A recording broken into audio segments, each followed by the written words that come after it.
Pinangangambahang tumaas pa ang bilang ng mga nasawi sa nararanasang matinding pagbaha sa Malawi. Samantala, posibleng magdulot ng diplomatic storm ang ginawang pag-execute ng Indonesia sa 5 dayuhan dahil sa drug offenses. Yan at iba pang balitang abroad sa ulat ni Mirasol Abogadin. Sa Indonesia, kinundina ng Brazil at the Netherlands ang pag-execute ng Indonesia sa kanilang mamamayan na hinatulan ng guilty dahil sa drug offenses. 6 na individual ang isinalang sa firing squad na kinabibilangan ng 5 dayuhan na mula sa Nigeria, Malawi, Vietnam, the Netherlands, Brazil at isang Indonesian woman na unang pinatawan ng parusang kamatayan dahil sa illegal drugs.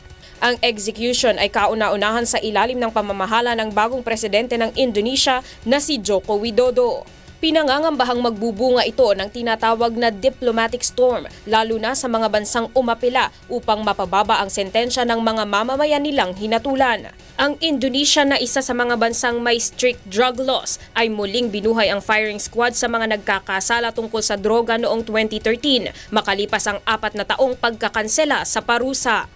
Nitong nakalipas na 2014, walang naisalang sa firing squad.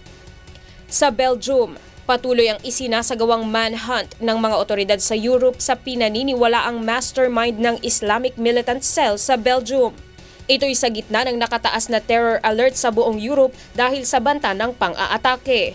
Si Abdelhamid Abaoud ay itinuring na utak sa planong pagpatay sa Belgian police. Kinumpirma ng Greece na tutulong ito sa investigasyon ng Belgium sa nasabing terror cell. Ito'y matapos i-anunsyo ng Belgium na hihilingin nilang ma-extradite ang suspect na naaresto sa Athens na posibleng may kaugnayan sa terror cell. Ban ngayon ang anti-Islamic rally sa Europe, bunsod ng bantang terorismo. Sa ngayon ay aabot na sa 300 armed forces ang nakadeploy at maaaring madagdagan pa sa mga susunod na araw depende sa matatanggap na request. Ngayong linggo naman ay inaasahang isasalang for review ng Belgium Security Council ang national threat level at security measures sa harap ng bantang terror attack. At sa Malawi, umaabot na sa mahigit 107 ang nasawi sa matinding pagbaha sa Malawi. Ito'y bunsod ng ilang araw na walang tigil na pag-ulan dahil sa Tropical Cyclone Bansi.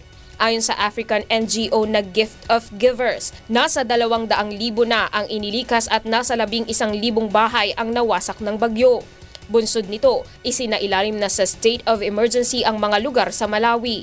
Nananawagan naman ang Pangulo ng Malawi ng tulong sa international community dahil sa pinsalang dulot ng bagyo sa bansa. Mirasol Abogadil, UNTV News, Worldwide.